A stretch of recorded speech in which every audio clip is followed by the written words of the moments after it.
Hello everybody, welcome back to my channel. So today I made this squishy. I want to show you how I made it.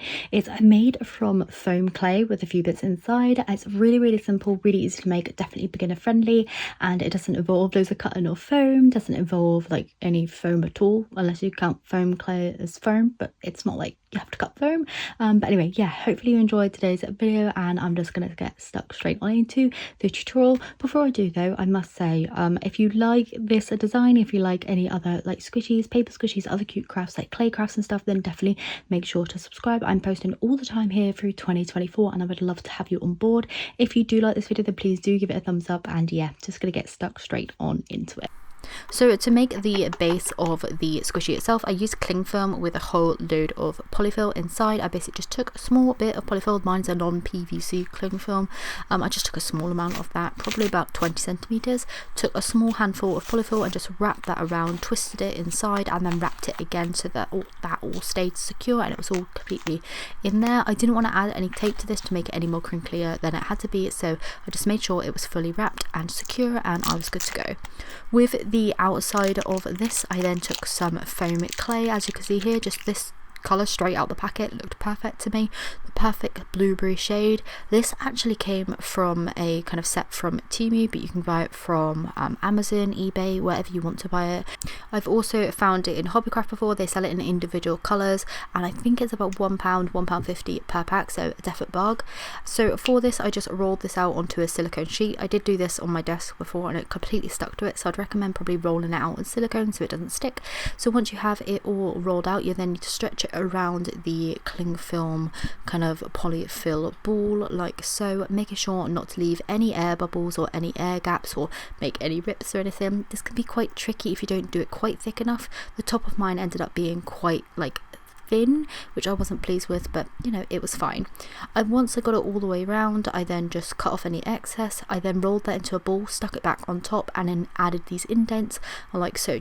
I then added 2 little arms as well to the front because I thought that made some extra detailing, and then I left it to dry around about 3 days. I think this was in total, but there it is. Look, that's what the shape turned out like. Once it was dry, I then went in with some acrylic paint, painted the inside of like the little top of the blueberry just with a darker shade of blue than the original, just ever so slightly darker, and then I painted on some whites of the eyes, just made sure that these were nice and big. The way the acrylic paint goes onto this foam clay, by the way, is amazing. The white I always use is the PBO Studio acrylic in titanium white. It's got great kind of coverage, and yeah, one swoop and we were done. I then painted the inside of the eyes in a black acrylic. This one here was just the black one by Golden. Don't matter what black acrylic paint you use, but you can use whatever you want. Then I painted the inside or just the mouth on between those 2 eyes, and that's what it was like. So I left all of that paint to dry, and then this is how it turned out. Really slow rising. So I did put a hole into the back of it using a Cricut weeding tool just to help the air go back into it, and that was pretty much all I did. Okay, so this is what the squishy looks like. It works very well. I do have a few problems with it, in being that the back is a little bit kind of funny, and I did have to put a hole in it because it was a bit too slow rising, but if you have it this way round, it's fine. So yeah, here it is. Here's the blue. I love this character. I might make this character and a few other things. I actually got this idea of when I made the fruit blind bag last week as paper squishy week, but yeah, really like it. So squishiness wise, it is really nice, really soft to press. It just is really slow rising, as you can see. That's why I had to put the hole in, because it just takes forever. I will put a short on screen in a minute as well, but yeah, really soft feeling, really smooth, really like the foam clay. If you are familiar with foam clay, you'll kind of know what this feels like.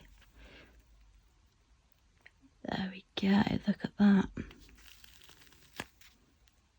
Just squishes down on that stuff in so well. Another thing to mention, I do have a small bit of crack in here, just because the cling film was like pressing out of this area. Once I put that on, I realised it pressed down a little bit too much. So I do have a little bit of cracking that's appearing there, and that's simply just because of that. But other than that, it's working really well. Really happy with it. It's just the clay got a little bit too thin there and the cling film got stuck, so that's really annoying, but we can push it back underneath there. Nobody has to know. But yeah, thank you so much for joining me on today's tutorial. Hopefully you enjoyed it and this could spark some inspiration for you. I am thinking about doing a few more pieces as well in this same sort of like technique. But yeah, let me know. I think this does look like that little Pokemon, doesn't it? Like, is it called like Oddish or something? I don't know. I'm gonna Google that. But yeah, hopefully you have enjoyed today's video. If you did, please do give it a thumbs up, subscribe on your way out, and I'll see you very soon for another video. Bye.